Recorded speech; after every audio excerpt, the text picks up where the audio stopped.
We're ready for special care. Are you still rolling? Go ahead. Okay.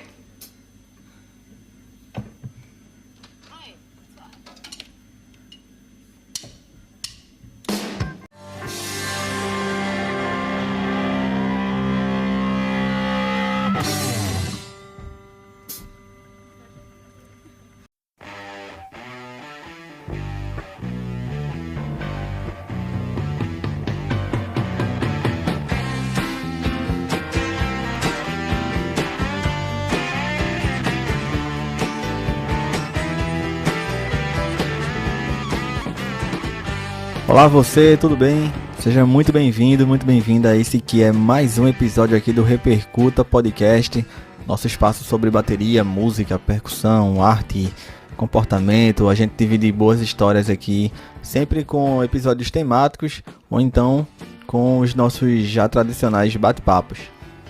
E nesse que é o episódio 17, a gente traz mais uma edição temática. Isso porque você que já vem acompanhando aqui, para 2021, a gente delimitou que traríamos um episódio temático por mês.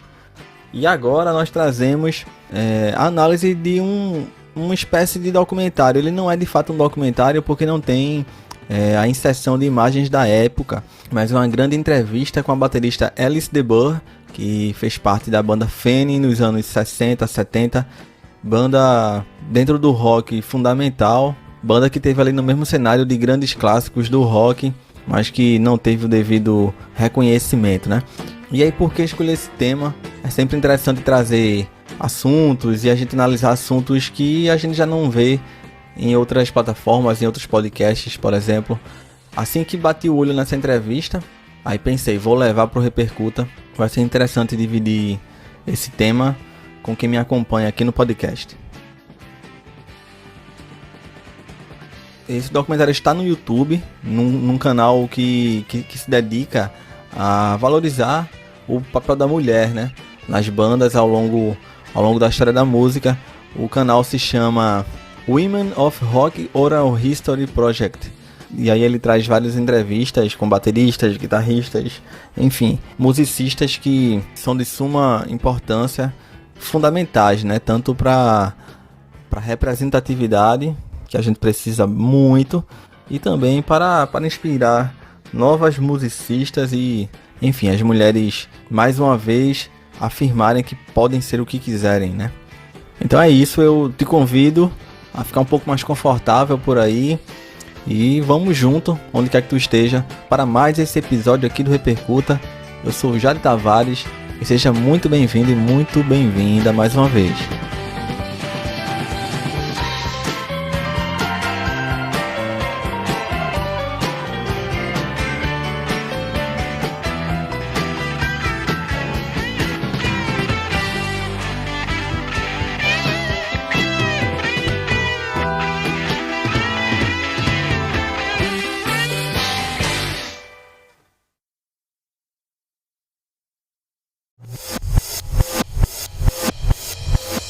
Repercuta.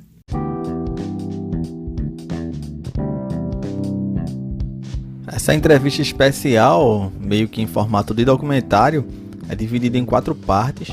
A primeira fala um pouco mais sobre a trajetória da Alice, ainda nos tempos de escola. A segunda parte já trata um pouco do contato dela com bateria e com música de forma geral. Na terceira parte nós temos o setor das colaborações, as bandas que ela tocou e tudo mais. E por último, a parte mais da repercussão e o legado da banda, como ela influenciou outras musicistas, né? De forma geral, como ela atuava dentro da cena dela. Mas antes de a gente entrar diretamente na trajetória da Alice, é preciso também falar um pouco da banda Fanny, né? Para contextualizar melhor onde a Alice DeBurr participou e onde ela é mais conhecida. Isso porque muitos grupos que foram formados no final dos anos 60, e não só no final, né? Desde o início dessa década, a figura da mulher ainda é um processo que está em curso, né?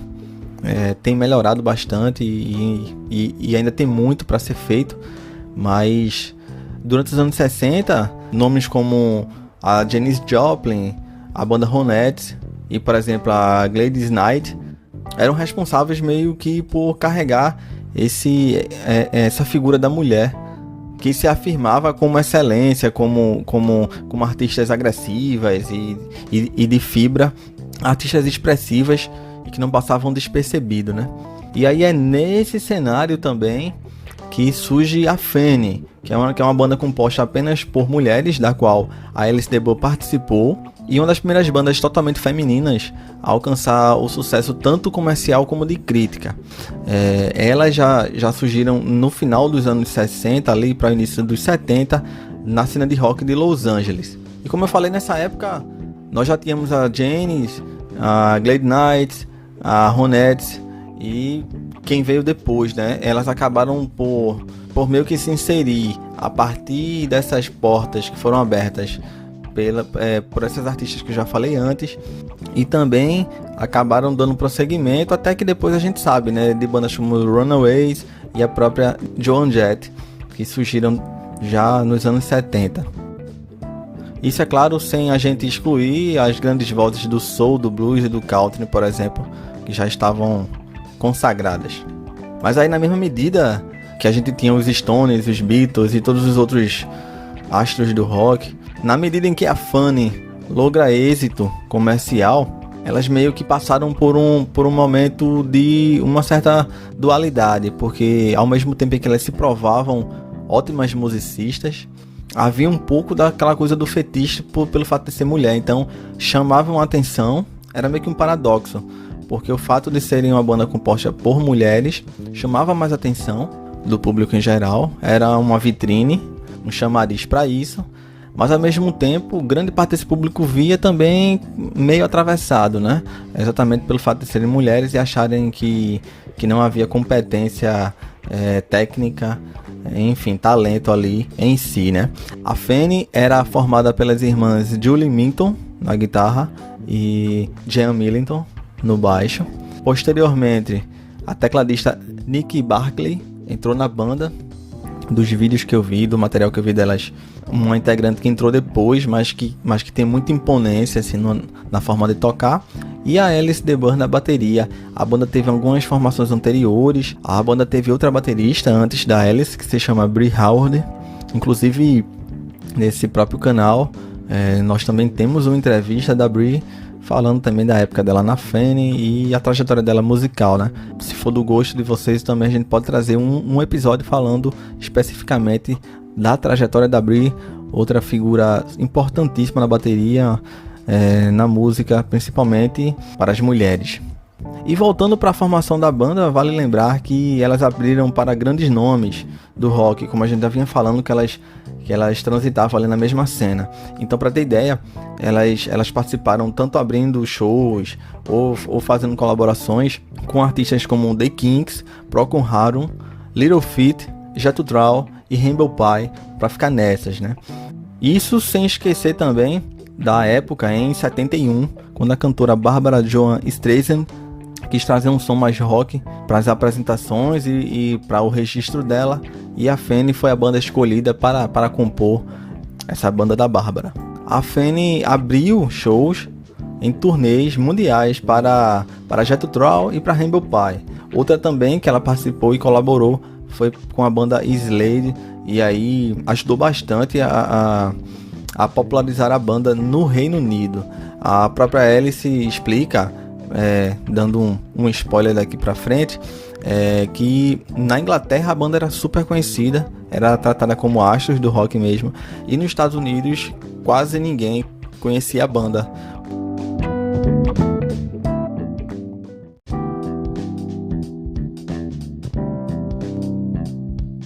As irmãs June e Jean trazem uma outra característica para a banda, que é a questão da imigração. Não é só uma banda formada por mulheres, ela também tem essa particularidade. E isso porque as irmãs são filhas de um militar americano com uma mãe filipina. Elas têm origens filipinas. Inclusive nas fotos você percebe as feições faciais dela, você percebe que tem traços asiáticos mesmo. E aí logo cedo elas se mudaram de Manila, que é a capital das Filipinas, para Califórnia, isso em 61. E aí começaram a tocar, né? O interessante, o pai delas, casado com a mãe filipina, ele era tenente comandante na Marinha dos Estados Unidos. E era uma família que tinha posse, sabe? Que tinham certas condições.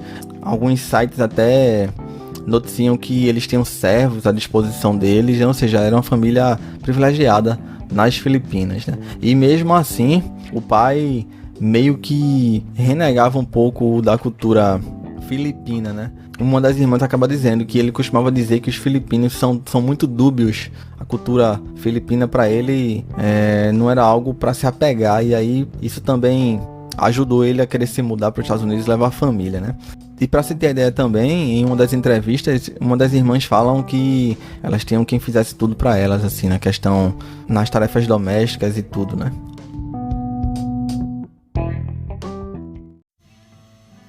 Thinking of you. There's gonna be a bit of a pause.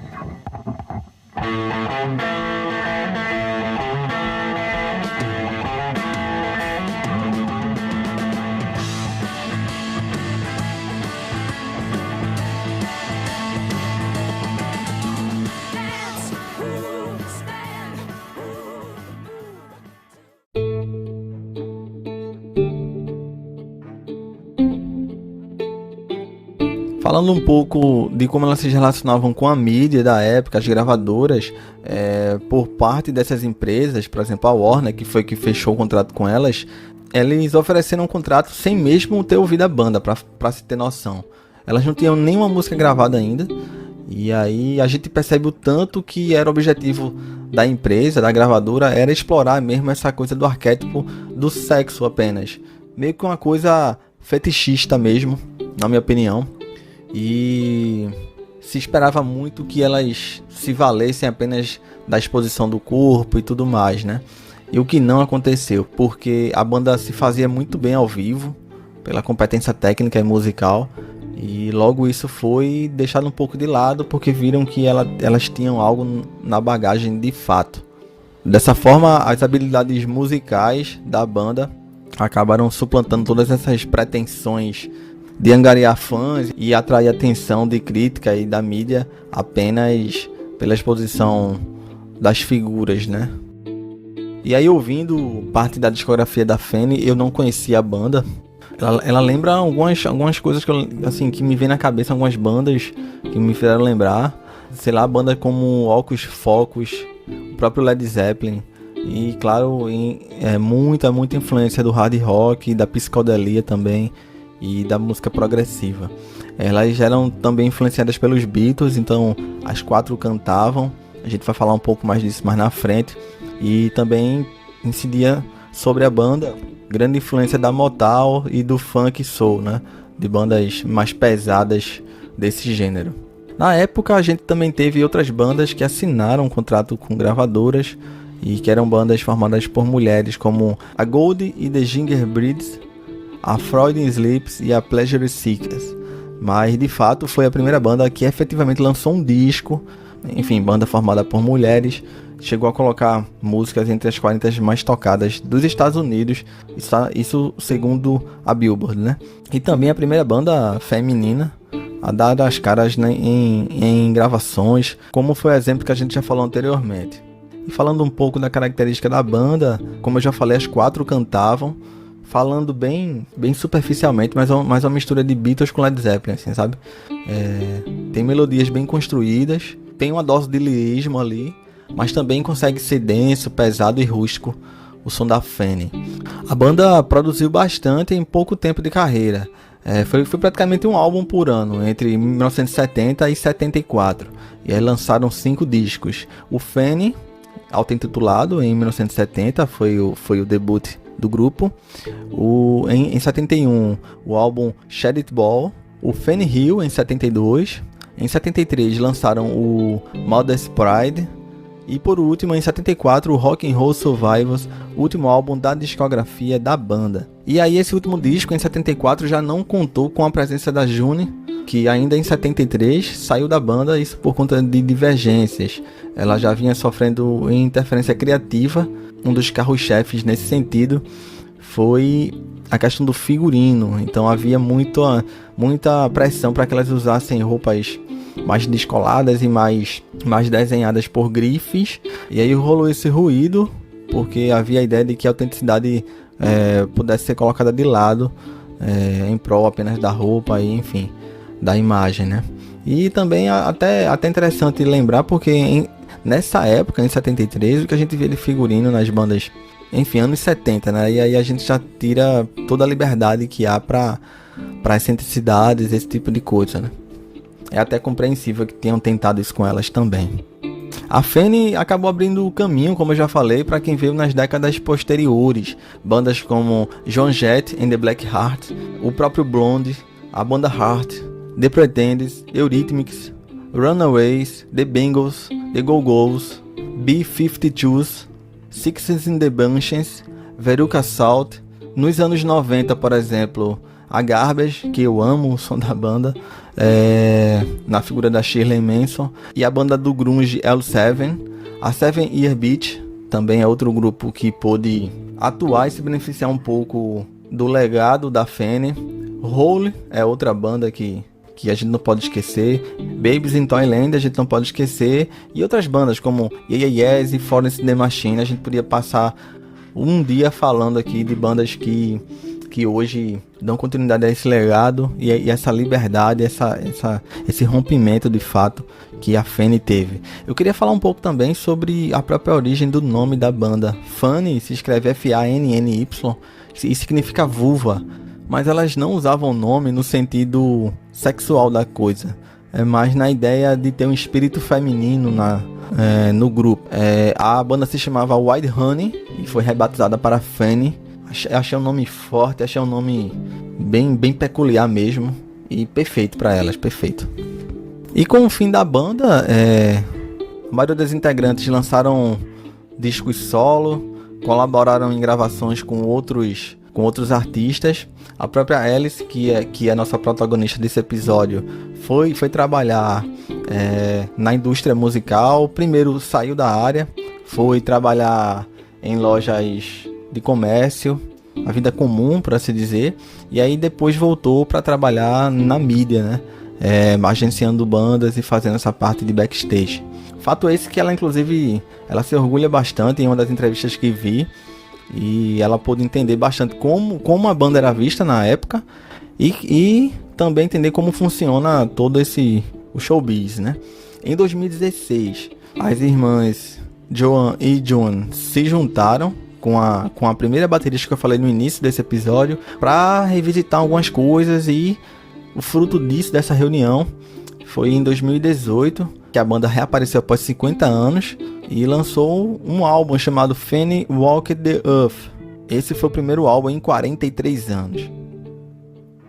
A Brie Hard, ou Brie Darling, como chamam também, foi a primeira baterista da banda e participou dessa reunião. A Alice, que é o nosso objeto desse episódio, ela chega a explicar que toca em casa com bateria eletrônica e está satisfeita com isso e não quis mais se envolver com música como era antes, naquela época de turnês e grandes shows.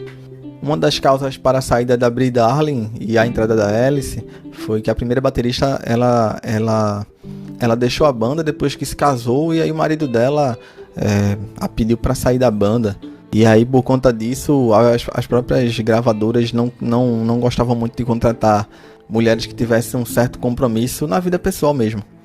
Fato esse que também acabou afastando a Alice. A gente vai falar daqui a pouquinho, quando a gente entrar já na trajetória dela. O grupo, intitulado Wild Honey, como eu falei, se separou logo antes da formação da Fanny, em 69. E uma figura importante na trajetória da banda foi o produtor Richard Perry, que estava exatamente procurando por uma banda de rock feminina para poder agenciar. E aquele contrato que eu falei lá no início com a Warner, sem nem ao menos ter uma música gravada, foi viabilizado exatamente pelo Richard. E é nesse período também que a tecladista Nick Barclay entra na banda. Outra ex-integrante da banda que fazia parte e acabou sair, tocava percussão e também cantava, foi dispensado pelo Richard Perry, produtor e agente da banda. A ex-integrante se chamava Brent. Tudo indica, pelo que eu encontrei, Tudo indica que ela tenha sido retirada da banda exatamente porque estavam ali meio que garimpando uma formação parecida com os Beatles, ou mais parecida com os Beatles possível. E entre as bandas que a Alice agenciou e fez o trabalho de marketing, a gente pode citar o próprio Go-Go's. Então essa foi a trajetória da banda Fanny, icônica dos anos 70 no rock, fundamental. Se você não conhece, vale muito a pena ouvir, muito mesmo. E os shows, pelo menos os vídeos que você encontra no YouTube, por exemplo, é de muita energia. E de fato eu costumo até falar com amigos próximos. A banda se faz ali em seu estado mais cru mesmo, é nos shows, sabe? E o visual é tão desafiador, sabe? E tão feroz assim o visual delas. Cabelos super compridos. Tem até passagens em entrevistas que a Alice fala que porque o cabelo dela era o maior de todos, acredito, pelos vídeos que vi. Era tão grande que ela se sentava em cima dele, sabe? Assim, pra tocar. E as baquetas, elas se enganchavam no cabelo dela. Acredito que até uma das marcas da Alice. Mas agora a gente detalha melhor com a trajetória da Alice de Burgh, explicada por ela mesma.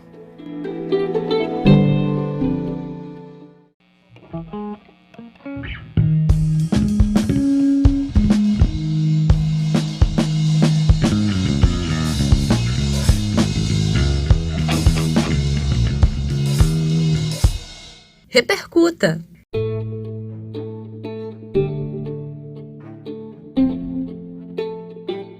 A Alice de Burgh conheceu as outras integrantes da banda ainda em 67, quando se muda para a cidade de Sacramento. E aí ela vê em uma loja de instrumentos musicais, ela vê um anúncio de um grupo que estava procurando por uma baterista. E aí ela liga para o contato que estava lá, e eram as duas irmãs, June e Jim. E a banda ainda se chamava The Svelts.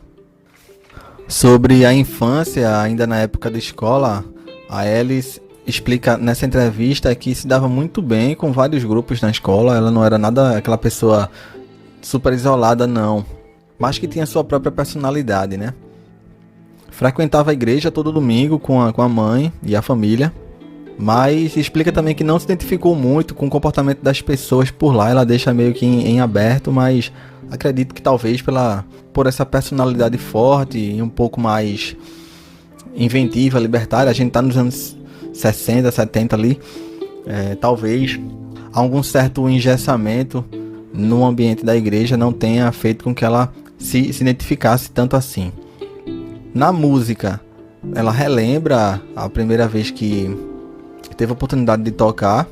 A mãe dela recebeu uma ligação de uma pessoa ligada a bandas marciais de escola, e aí perguntou para ela se ela gostaria de tocar. E aí, por conta disso, ela acabou participando de várias bandas marciais ainda no tempo de escola, né? A Alice também explica como eram os seus primeiros sets, bastante influenciados por Beatles e Beach Boys. E daí acho que você pode ter noção, né, da figura tanto do Ringo Starr como do Dennis Wilson, como são importantes, devem ser importantes para a Alice.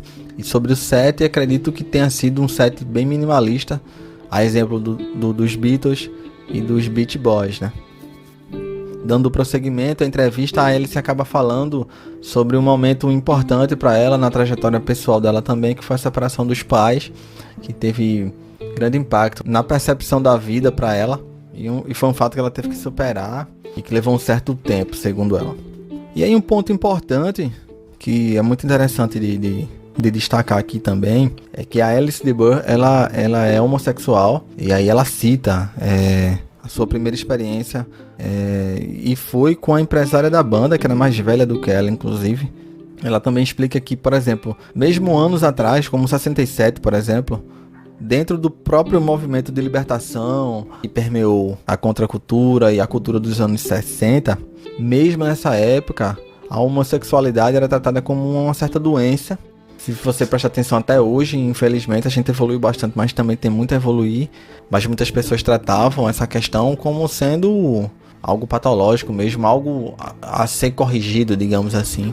Quando a gente sabe que pensamentos como esse apenas contribuem para a manutenção de privilégios, para a manutenção do preconceito, né? Mas que a gente segue lutando contra.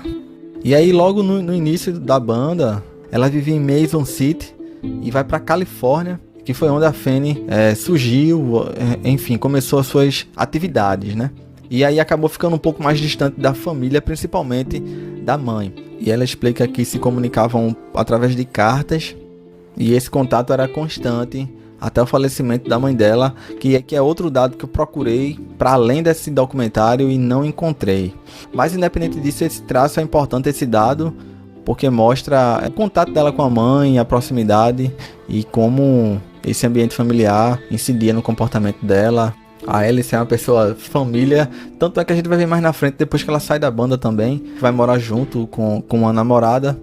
E ela abre mão, inclusive, de continuar tocando em banda para poder ter uma vida a dois, uma vida de família tradicional, no sentido de viver junto e não estar na estrada o tempo inteiro, né? Um outro ponto interessante que a Alice destaca é a relação dela com as colegas de banda, principalmente as duas irmãs, June e Jane. A tecladista Nick entra depois. De fato, ela explica que a tecladista e pianista acabava não se dando bem com o restante da banda, viajava separado, inclusive. Foi uma coisa muito mais em prol do grupo, musicalmente falando, do que de fato ter uma relação pessoal. A Alice explica também que trabalhou com bandas com homens, antes da Fanny. E para poder se manter trabalhando em lojas de eletrônico, vendendo aspirador de pó, por exemplo. E nesse período ela classifica como sendo um grande desafio, né? Ela até descreve que trabalhava para poder ter 14 centavos por dia, que é o que ela recebia. E tudo que dava para fazer era comprar macarrão e queijo e água, né? Para poder se manter trabalhando e vivendo na Califórnia. Isso é grande parte da dificuldade dela no início. Roy, after this song, June's gonna have to stop because the chord, well, she has to have a longer chord either for this one or the next one. I don't care if we stop.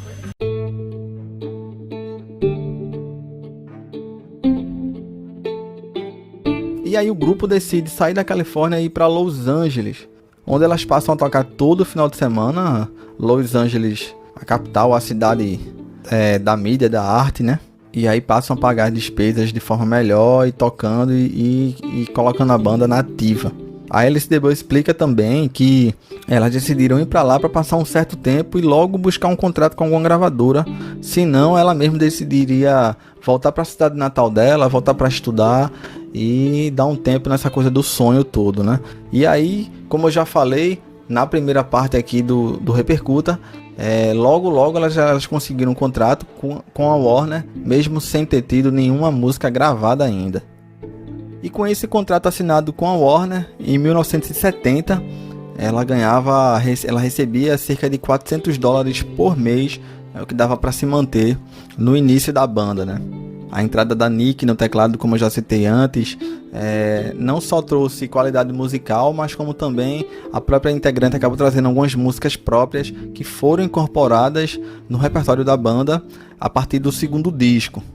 E dessa forma, a importância da Nick para a formação da Fanny acabou ganhando um pouco mais de robustez, um pouco mais de importância, porque ela não apenas acompanhava a banda tocando, mas também agora compondo e inserindo músicas próprias.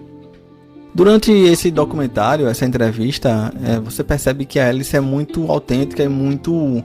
assim, as perguntas que são feitas, ela responde de forma muito livre para explicar tudo que passou e sem nenhuma barganha do que viveu, preconceitos, tanto pela opção sexual dela, como pelo fato de ser mulher, né, tocando em banda, tocando em rock e ali participando da mesma cena. Tem um grande trecho também que ela fala o quanto estava no mesmo cenário, de que era um cara próximo delas. O próprio David Bowie se tornou um grande fã da banda, evidenciando inclusive a qualidade técnica delas, o quanto tocavam bem. E desde o início, além desse tipo de preconceito, mesmo sendo uma banda que não se propunha em nenhum momento a se expor corporalmente falando, mesmo nos primeiros registros da banda, a Alice explica que teve que usar calça comprida, por exemplo, para fazer os shows e gravações, enfim, porque os homens tinham aquela mania de olhar pela saia dela, né? Enfim, num total desrespeito, num total... Até naquele caráter de usar a pessoa e não ver uma pessoa ali, né? E ver apenas um objeto, enfim. E sexualizar, mesmo quando não é proposta nenhuma da banda.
E aí eu aproveito para fazer um parênteses sobre essa grande entrevista que vi, que foi o maior objeto da minha pesquisa, para trazer outras informações de outras fontes que também encontrei e que acho interessante mencionar aqui também.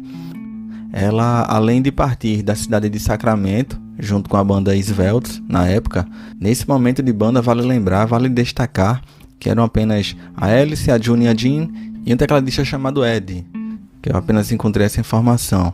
E daí a Alice e o Ed acabam se retirando da banda, as irmãs continuam juntas e posteriormente eles retornam com o nome de Wild Honey, quando nesse momento o Ed se retira da banda e dessa vez elas buscam uma musicista, né, para completar o quarteto, ou seja, é com a saída dele que a Nick entra no grupo.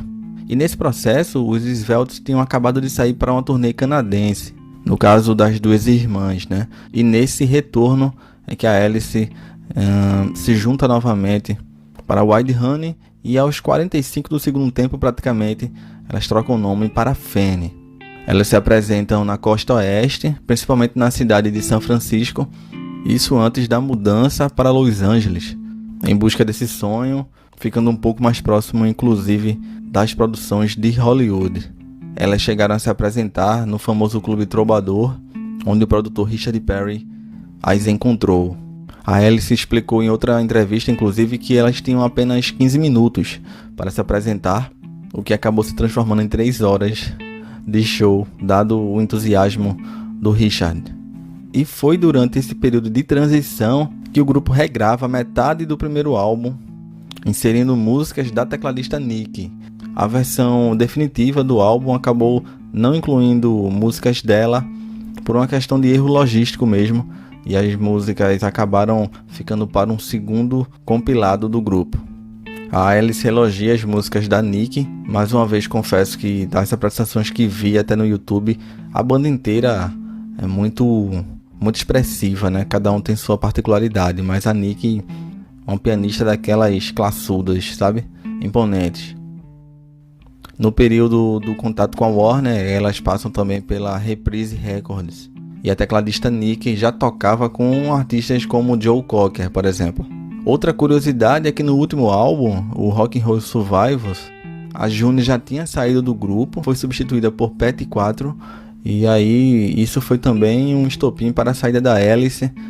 Segundo ela mesma, era difícil substituir a June, então a decisão de sair da banda foi um pouco mais facilitada nesse sentido. Para ela, o nível da banda caiu. E esse processo de saída da banda da Alice, inclusive, passa pela questão amorosa, a questão pessoal. A sua namorada praticamente deu um ultimato, ou a banda ou ela. E por isso também foi mais um ingrediente para que Alice decidisse sair da banda, ainda mais depois da saída da June. E eu também queria trazer outros dados aqui, porque em 2002 a gravadora Rhino Records acabou relançando uma caixa com os primeiros trabalhos da Fanny. Já em 2007 houve uma reunião do grupo para uma cerimônia chamada Women of Valor, ou Mulher de Valor.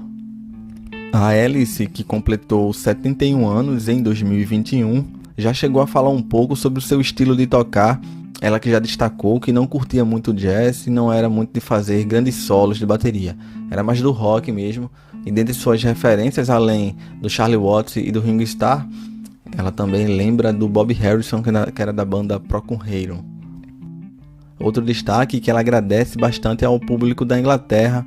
Ela crê que se não fosse o feedback e a recepção das pessoas desse país para consumir a banda, elas teriam desistido. Já fazendo um comparativo entre as épocas, a Alice já disse em entrevista que acredita que na época a banda era tratada como rock and roll, mas se surgisse nos dias de hoje, seriam englobadas no pop, falando em linhas gerais. Já sobre os processos de gravação modernos, ela já declarou que não se familiarizou com os equipamentos mais modernos e que, apesar de ter uma bateria eletrônica, ela usa muito mais pela praticidade da coisa. Para ela, nada substitui o analógico, onde você sente que realmente tem uma pessoa tocando ali de fato. Com o legado que incide em bandas como Sleater-Kinney e Bikini Kill, por exemplo, para acrescentar mais essas, a banda foi homenageada na Faculdade de Música de Berkeley, isso por ultrapassar as barreiras da música. Já sobre os movimentos sociais nos anos 70, como o próprio movimento feminista, a Alice já citou também em uma outra entrevista que esperavam delas que elas queimassem sutiãs, por exemplo, durante o movimento. Fato esse que elas declinaram, já que acreditavam que estar no palco tocando já era a maior forma de se fazer militância possível, e dessa forma provando do que as mulheres eram e são capazes. E o último dado rápido é que em 2020, a gravadora Real-Gone Music relançou o primeiro álbum da Fanny, auto-intitulado, com a edição limitada de vinil branco, isso para marcar o aniversário de 50 anos do álbum.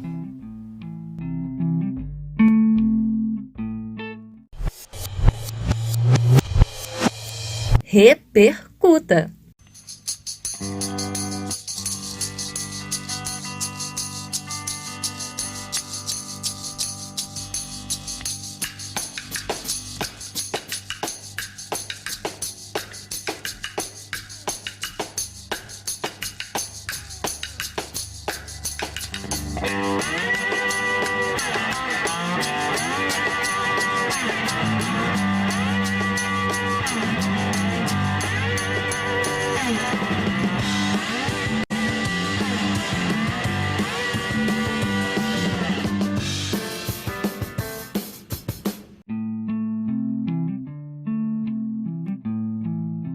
E olha, eu tenho que confessar pra vocês que foi um tema muito legal, e logo quando bati o olho eu disse, vou levar esse episódio aqui pro Repercuta, vou levar esse conteúdo.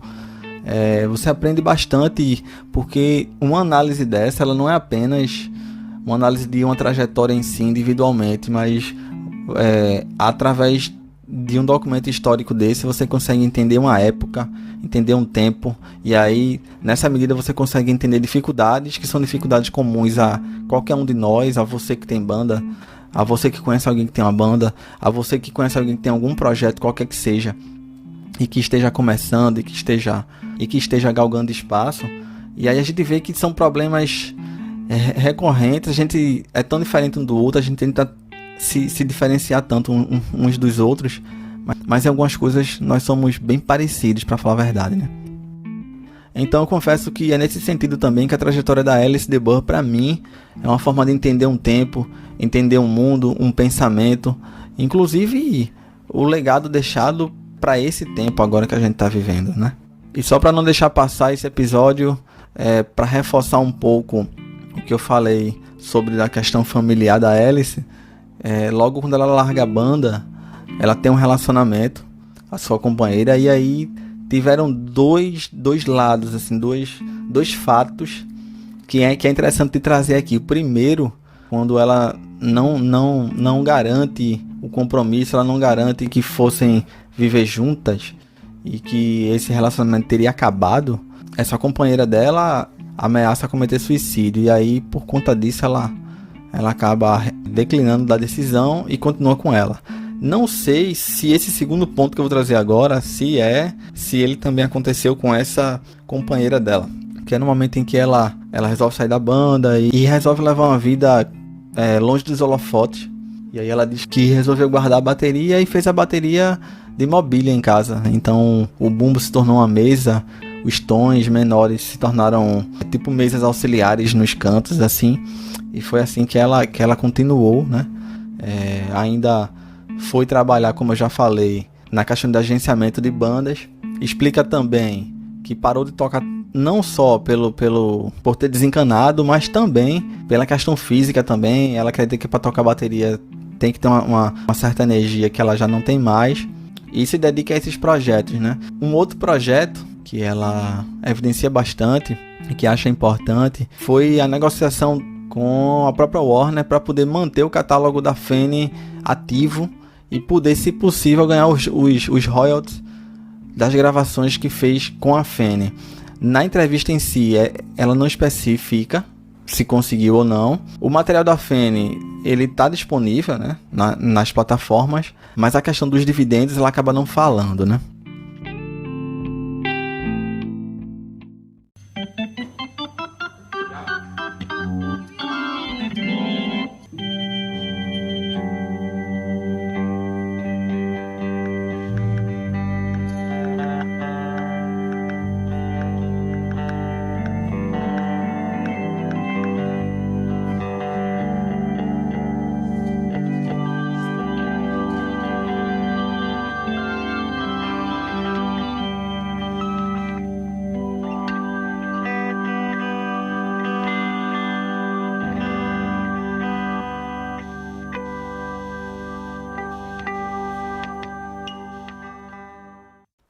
Então é isso, esse foi mais um episódio temático aqui do Repercuta, espero que você tenha gostado, espero que esse episódio aqui desse podcast possa ter aguçado a tua curiosidade para conhecer um pouco mais de perto a trajetória não só da Alice, mas que você possa buscar o som da banda para conhecer melhor e que isso possa também te inspirar, né? A pesquisar mais, a consumir e principalmente aprender com trajetórias que estão fora da grande mídia, de artistas que são invisibilizados.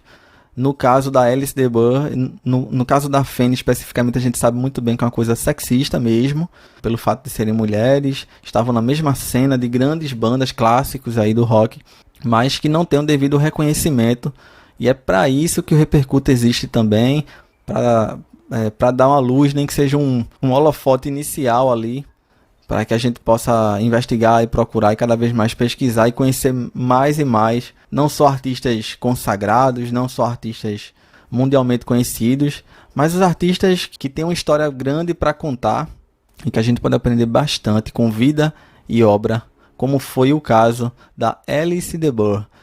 Eu agradeço a você que chegou até aqui em mais esse episódio aqui do Repercuta. Te convido mais uma vez a seguir a nossa página no Instagram, o repercuta.pod. Pode mandar mensagens, eu vou ter o prazer de ler por aqui. E a gente se encontra, a gente se escuta no próximo episódio aqui do Repercuta, bateria com metabolismo. Um forte abraço a todos vocês.